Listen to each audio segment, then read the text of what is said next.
we're going to go ahead and we're going to do our own do-it-yourself DIY camera stabilizer. There's a bunch of different designs out there. Everyone has their own idea, but today you're getting 3 for the price of 1. That's right, 3. Okay, how you ask, or you ask how? 3 different ways, huh? Okay, well, not all cameras are the same, so we're going to show you something different. And what if you got a DSLR?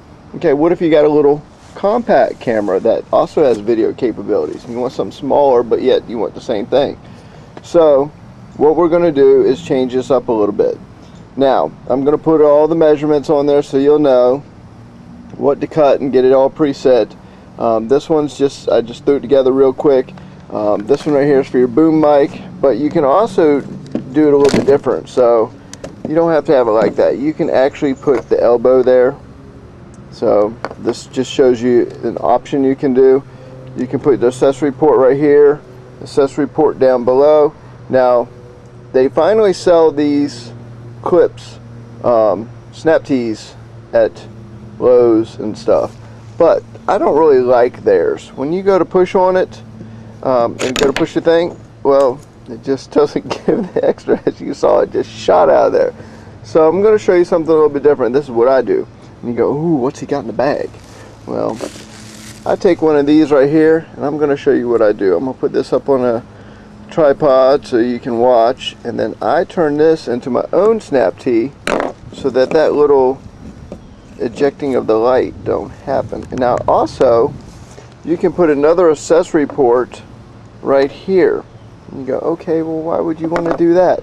Well, sometimes you're not in the best lighting, and you can put 2 flashlights right there, and there's Harbor Freight flashlights of all things.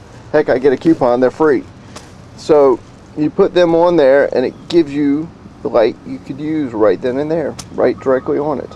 So mine's a little bit different, and like I said, and then you got the little guys. Okay, well, you know, I mean, he's so tiny up in there. So we're going to change it up a little bit and show you a little bit of a DSL setup. And on DSLR, all you got to do is right here on these, the back, these 3 in the back.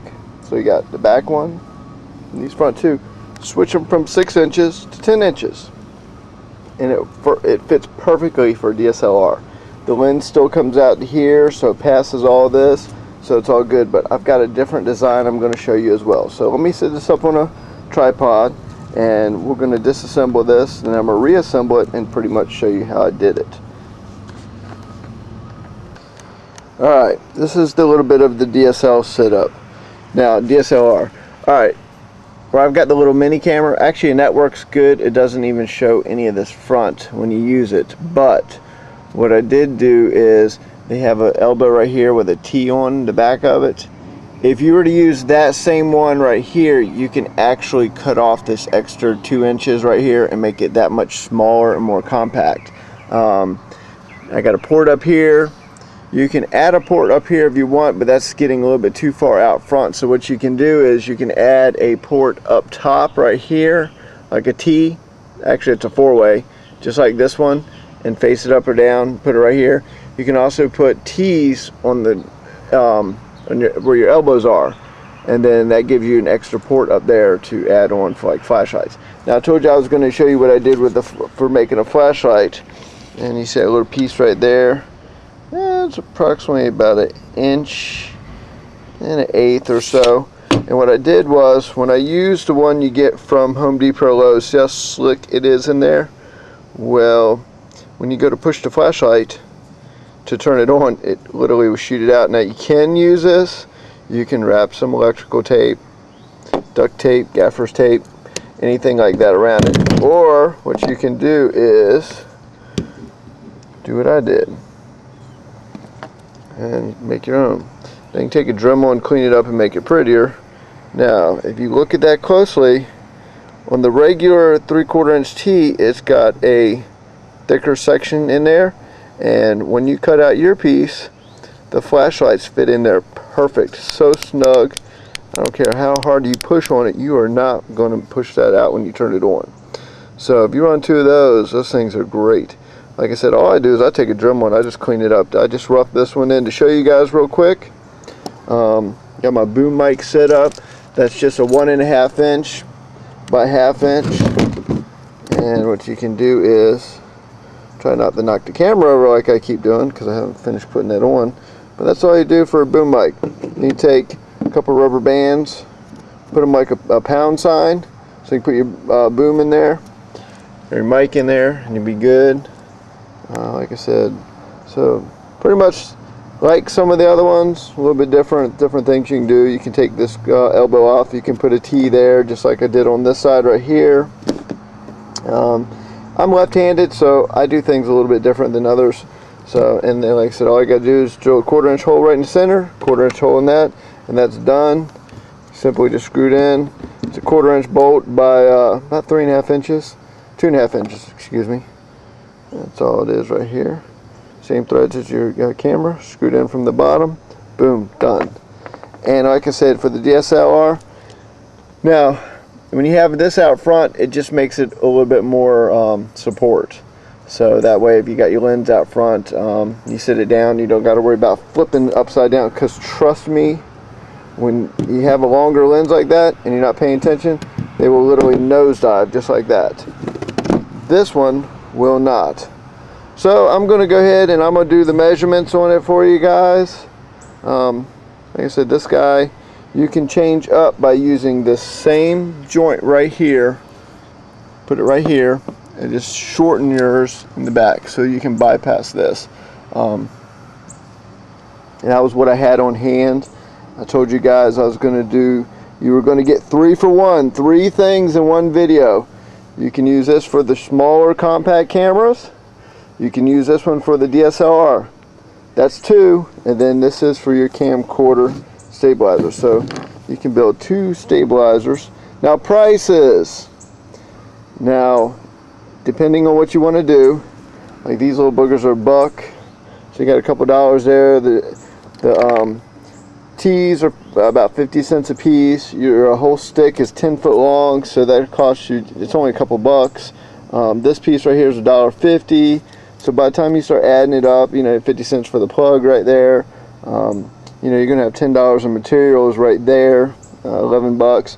Now, if you want to go fancy, what you do is you go get some bicycle grips, and they're about $7 at Walmart. So by the time you get that, start putting it back together and everything, gas to go pick it up, you're looking at a good 25-30 bucks. You can also get some grip tape. A friend of mine played hockey. She was known as the Beast in Virginia Beach. She was bad butt, let me tell you. But I looked at her hockey sticks and the way she's got it all done up. So I asked her, and she said grip tape for hockey sticks. So what she did for, or actually I say lacrosse, I'm sorry. And what we did was I went to Dick's Sporting Goods and got some. So, and you can do it that way. I don't necessarily like using the grip tape, because if I want to change it up some, I can pop these off and change out to a different port if I want to. Put a T over here instead of having the elbow. So instead of making it look like plastic, PVC, something like that, and I want to make it a little bit more professional, spray paint. Get a can of black spray paint and just paint it. Makes it look a lot better. So put your hand grips on there when it's painted, and people have really, they don't see all the markings and your barcodes and all that. So by the time it's all done, it looks like a little professional unit.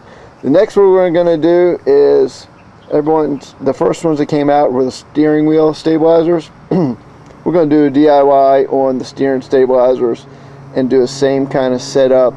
So if you want to try that out, very inexpensive, easy to try, but as you see, that boy is ready to shoot some video.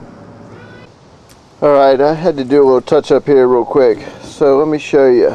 Alright, I went ahead and changed it out, made it a little bit shorter on that side, but as you can see, the controls work perfectly off the right handle right there. So when you're using a DSLR or a compact camera, you can literally hold on right there and work all your controls easy, right at your fingertips. So that's that one. And like I said, if you need some accessory ports, just change out your T or your elbow for a T.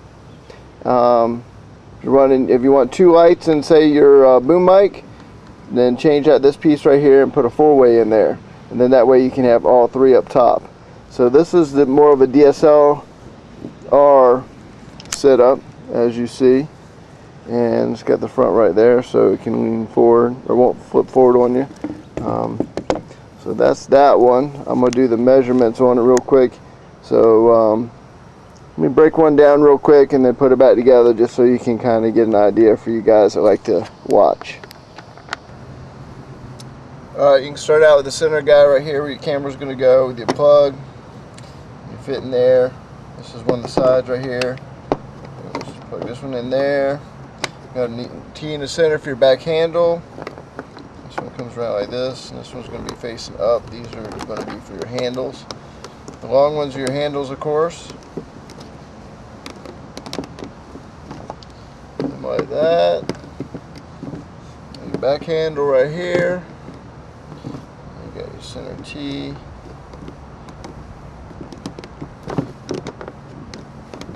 Push everything where you got to put it together. Now, if you're going to use the PVC glue to make these things permanent, one of the things you want to do is make sure you have everything dry fit before you do it, so that way you get it right. But as you see, it doesn't take long to put it together, and there you go.